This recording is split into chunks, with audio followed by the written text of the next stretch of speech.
विजु बाबूंकर हाथ में गढ़ी सहर हूँ पारादीप। आज ये बंदर कहतु जो शिल्पायन कहतु सबू विजु बाबू पारादीप रे हवा संभव हो पारी एवं से पवित्र माटी रे आज आमे तांकर स्मृतिचारण करूथुलु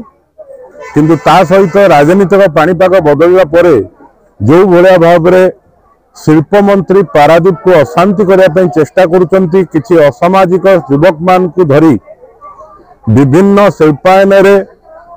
एक्सटर्शन मनी आदाय करुचंती। आज 18 बांकी नहीं चौकी भितर पाखापाखि 77 जनकर जीवन जा सारा 2 मास भितर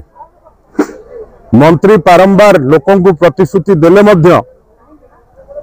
प्रत्येक दिन जने ना जने किए तांकर जीवन को हरौचंती।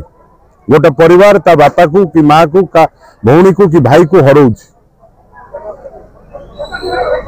पारादीप शिल्पायन रे जो भलिया भाव रे ये 10 मास भितर अशांति सृष्टि करिसंती आकु जमा भी बर्दाश्त करा जीव नाही एवं आमे बहुत शीघ्र आकु प्रतिवाद आमे जणैबू।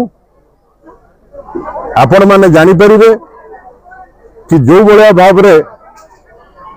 बाली चोरा चालाण चलुची आज बाली घाटर बाली माफिया मान सहित हाथ मिसई थाना वाला को आनिकी एठी पोस्टिंग दे थाना वाला को बाध्य करा जाउची जे तांकर जो चोरा चालाण बाली एनआरएल प्रोजेक्ट को शिल्प मंत्री बापा एनकेएस कंपनी रे चलाउचंती ताकू सुरक्षा दबा पाई ये सबु जिनस जिला प्रशासन जानिले मध्य नीरव रहा बाध्य होती कहीं से मंत्री बापा ये प्रत्येक जिनस आमर दृष्टि रे अच्छी एवं आ उपरे आगामी दिन में आपण माने देखिबे पारादीप रे एक व्यापक आंदोलन हवा पई जीवो